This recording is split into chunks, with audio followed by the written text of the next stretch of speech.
how can we try to avoid thinking so much about the future and kind of just focus on the now and living in the moment? Yeah, yeah. So it is part of what we talked about with mindfulness.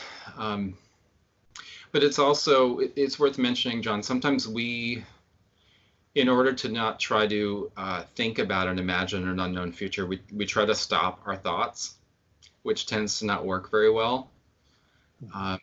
It's not really possible to stop our thinking. Our thoughts go to an unknown future, and it's our brain's way of trying to make sense and plan and get some sense of control back by trying to see what's going to happen in the future. But we can't stop that. But what we can do is we can get better at redirecting it. Instead of, sometimes I use an analogy with my clients. It's kind of like the difference between, karate and Aikido. And karate is a contact sport. It's force with force, right? And sometimes when we try to stop our thoughts about an unknown future, it's like we're trying to fight it head on. But what tends to work better is a redirective approach that's more like Aikido, this other martial arts approach, where you are not so much fighting the person, but you're waiting for them to come to you, and then you're using their momentum, kind of getting out of the way. If you're old enough like me to remember these old movies with, of course, Steven Seagal, it's basing on his name, Steven Seagal. He didn't fight, he waited for the person to come at him, and he got out of the way and used their momentum against them. So we can try doing that with our thoughts, where we don't stop, but we recognize, I'm worried about the future, I'm trying to imagine, I have these images about things happening in the world, like Italy, or things happening in my family, or with my job, or the economy, and gently redirect your attention back.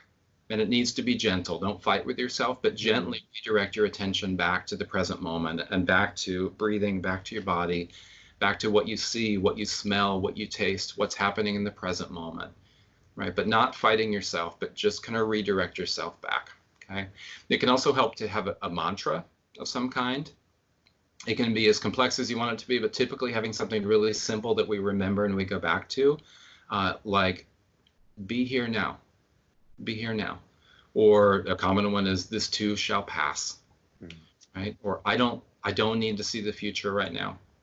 I don't need to see the future right now. I get to be here right now. But something that you say to yourself, that you're training yourself to do that redirection, to come back here, right? And take action on what you can control, right? Do what you can. Recognize what are my choices here? What is my agency in this moment? That's the part that I can do something about to prepare for an unknown future. And then the rest is really the part that's out of our control. So coming back to where you are. We're stuck where we are, but there's a lot of relief if we can surrender to being stuck where we are in this present moment. We don't need to be in the future.